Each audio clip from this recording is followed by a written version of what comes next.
What up and welcome to Rama Screen YouTube channel, and here's my review of Netflix new documentary series Files of the Unexplained. Let's rock this. Anyone who knows me well knows that I'm a huge fan of mysteries. Hell, I was an X-Files geek back in the 90s. It's fun to wonder the what ifs, strange things that boggle the mind. So yeah, naturally this new docu-series caught my interest, and I figured it might have the stuff to become my latest Netflix addiction. And so while to a certain extent Files of the Unexplained is indeed chilling and intriguing, but I'm sad to inform you that some of the episodes also felt boring and repetitive. In fact, I kinda tuned out on some of them. That's how tedious they were.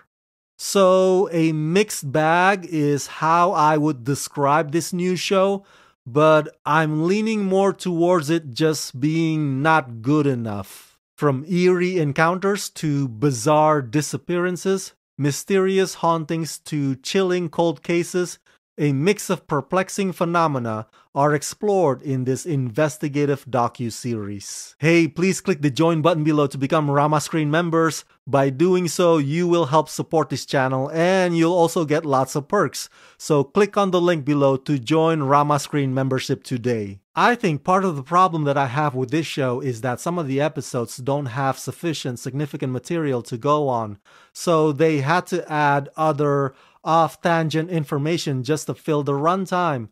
Stretching, and stretching. I mean, I kinda get it, because most of these mysteries are not solved. Well then, in that case, you should just present them as they are, without having to create an unnecessary arc. Having said that, my favorite episodes are the first couple of episodes regarding the two gentlemen who claim to have been abducted by the space aliens in the 1970s, and the other one is the episode about the Myrtle Plantation ghosts. Those ones actually have a full structure from beginning to end, and especially the haunted Myrtle Plantation, it's filled with several interesting creepy testimonies that will give you goosebumps. But the rest of the show kind of failed to hook me in. The one about the US military's UFO sightings, a lot of that are pretty recent and it's an open book, so to speak. The one about a bunch of stranded foot in boot is kind of crazy bonkers, but after a while, the episode also went nowhere. And the Blob episode starts off very peculiar, but it's also ridiculous and off-putting.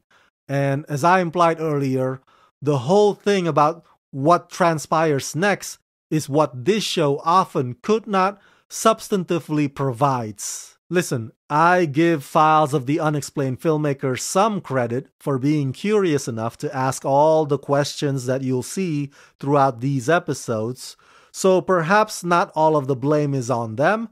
It's not all their fault. It's just that some of the subject matters just aren't all that fascinating.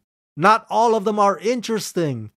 And making two UFO-related episodes when you can try to find literally anything else to discuss, well, that speaks volumes, doesn't it? Some of the episodes I didn't even bother finishing. I checked out halfway through and moved on to doing something else. So yeah, overall I give Files of the Unexplained the rating of 2.5 out of 5. I mean, if you want to watch something during your 30-minute break while eating lunch in between work, then this show would do well to keep you company. But in terms of true mystery stories, I put this on Netflix B list.